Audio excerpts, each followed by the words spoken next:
5 witnesses during the 3-month trial, they returned a guilty verdict. I couldn't understand how they could arrive at a guilty verdict. They obviously hadn't been listening to the defence. There was no evidence whatsoever against Petrina.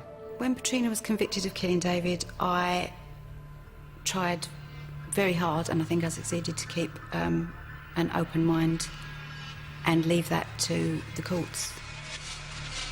The guilty manslaughter verdict had been unanimous.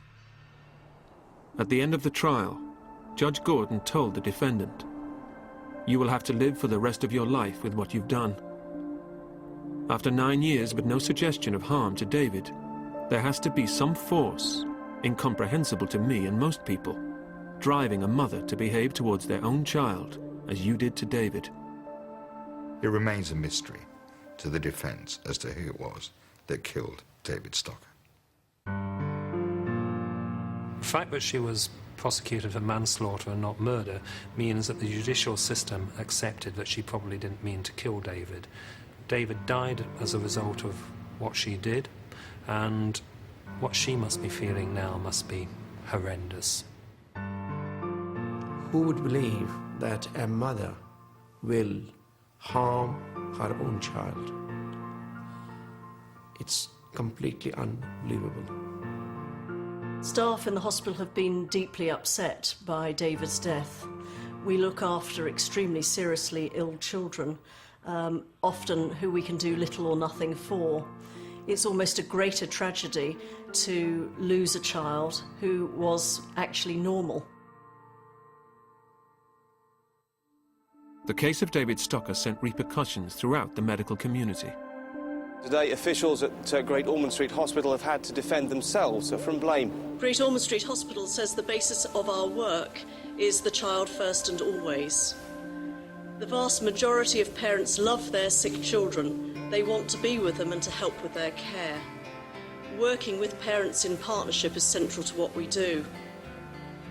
Unfortunately, though, child abuse exists, and fabricated or induced illness, FII, is a particularly complex form of abuse to identify. Great Ormond Street Hospital's internal review implemented 34 recommendations to improve security, staff training, and the protection of children. And the observation of a child should also include anything that goes into that child, especially storage feeds. No one could see the pictures of David struggling to make a recovery in the hospital, chronically fatigued, largely unable to move his limbs. Nobody could look at that scene, whether they be defending or prosecuting the case, without being thoroughly moved. Equally, there was no more tragic a condition or position than Petrina Stocker being convicted and said to be guilty of killing her child. Petrina Stocker was sentenced to 5 years in jail for killing David. After the trial, 2 further examples emerged where Petrina Stocker was thought to have fabricated her own illness. As she maintained her innocence throughout, we may never know what caused her to take the life of her son. The whole karate group will never ever forget David, because what we did, we actually put together the David Stocker Memorial Award.